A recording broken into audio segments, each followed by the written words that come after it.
dakwah Nabi Muhammad. Ketika menyepi di Gua Hira, Nabi Muhammad SAW menerima wahyu yang pertama dari Allah SWT melalui malaikat Jibril. Pada saat itu, Nabi Muhammad berusia 40 tahun. Kemudian, beliau menceritakan kejadian tersebut kepada istrinya Khadijah. Setelah mendengar cerita tersebut, istrinya mengajak Rasulullah untuk bertemu Waraqah bin Naufal, yaitu sepupu Khadijah. Ia adalah seorang pemeluk Nasrani taat yang rajin mempelajari Injil dalam bahasa Ibrani. Dalam pertemuan tersebut, Waraqah bin Naufal menyampaikan bahwa Nabi Muhammad SAW adalah Nabi terakhir yang diutus oleh Allah SWT. Berdakwah secara sembunyi-sembunyi. Nabi Muhammad memulai dakwahnya setelah turun wahyu kedua, yaitu surat Al-Muddatsir ayat 1-7. Namun, dakwahnya masih terbatas di kalangan keluarga saja atau secara sembunyi-sembunyi. Orang-orang pertama kali masuk Islam disebut As-Sabiqunal Awwalun.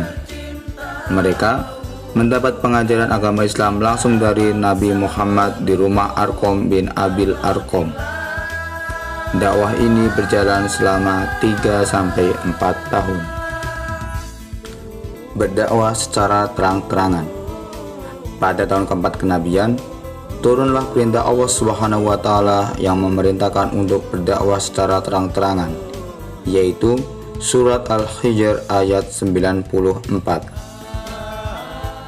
Ketabahan Nabi Muhammad dalam berdakwah. Yang pertama, ketabahan atas tentangan Abu Lahab.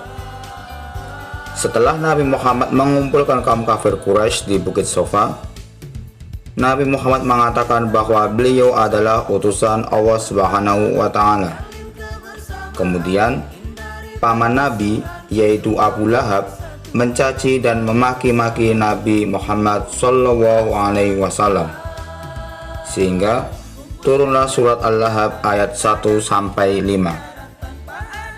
Surah tersebut menggambarkan ancaman hukuman Allah SWT terhadap Abu Lahab dan istrinya karena kekejamannya yang selalu menyakiti dan menentang ajaran yang dibawa Nabi Muhammad.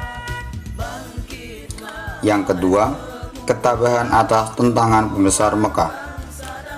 Para pembesar Mekah sangat menentang dakwah Nabi Muhammad karena mereka tidak ingin adanya persamaan derajat. Mereka khawatir kekuasaannya dan usaha dagangnya terganggu oleh dakwah Nabi Muhammad. Kemudian, para pembesar Mekah berusaha mengancam Abu Thalib untuk memilih salah satu antara dua hal. Yang pertama, memerintahkan Nabi Muhammad untuk menghentikan dakwahnya, dan yang kedua, menyerahkan Muhammad kepada mereka. Pada awalnya, Abu Thalib meminta Nabi Muhammad untuk menghentikan dakwanya. Mendengar tekad Nabi Muhammad yang bulat, akhirnya Abu Thalib meminta Nabi untuk terus melanjutkan dakwahnya dan akan terus membela Nabi Muhammad. Ketabahan atas bujukan Walid bin Mughirah. Setelah gagal menghasut Abu Thalib, mereka kembali mengutus Walid bin Mughirah. Mereka ingin menukar Umarah bin Walid dengan Nabi Muhammad. Akan tetapi, Abu Thalib menolak dengan keras tawaran Walid bin Mughirah.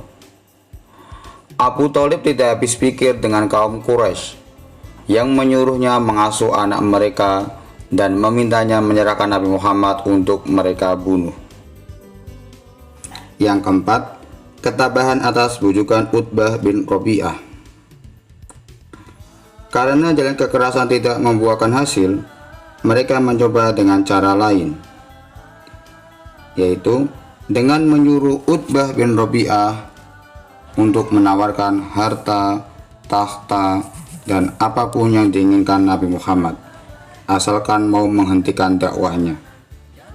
Setelah mendengarkan perkataan tersebut, Nabi terdiam sejenak, lalu membaca ayat Al-Quran surat Fussilat tentang Nabi Muhammad yang hanyalah seorang pemberi peringatan. Yang kelima, ketabahan atas siksaan kaum kafir Quraisy. Setelah gagal membujuk Nabi Muhammad, mereka akhirnya mencoba cara kekerasan terhadap kaum muslimin. Mereka dipukul, dicambuk, dan tidak diberi makan serta minum. Bahkan, yang menjadi budak mereka disiksa dengan lebih kejam lagi. Yang keenam, ketabahan atas pemboikotan Bani Hashim. Di tengah meningkatnya kekejaman kafir Quraisy, dua orang yang mendapat julukan singa Arab masuk Islam. Mereka adalah Hamzah bin Abdul Muthalib dan Umar bin Khattab. Maksudnya dua orang tersebut membuat kedudukan Islam semakin kuat. Kaum kafir Quraisy beranggapan bahwa Islam kuat karena dukungan Bani Hashim. Akhirnya, kaum kafir Quraisy memboikot Bani Hashim, yaitu melarang seluruh penduduk Mekah menjalin hubungan pernikahan dan jual beli dengan Bani Hashim. Yang ketujuh atau yang terakhir, yaitu ketabahan atas meninggalnya paman dan istri Nabi.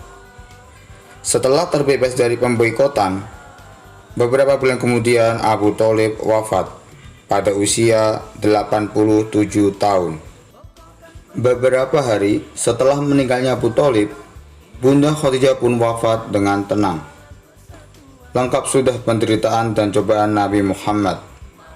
Akan tetapi, beliau tetap tabah dan melanjutkan dakwanya hingga akhir hayatnya. Masa-masa tugas Nabi Muhammad ini dikenal dengan nama Amul Husni, yang artinya tahun kesedihan, bertepatan dengan tahun ke-10 kenabian.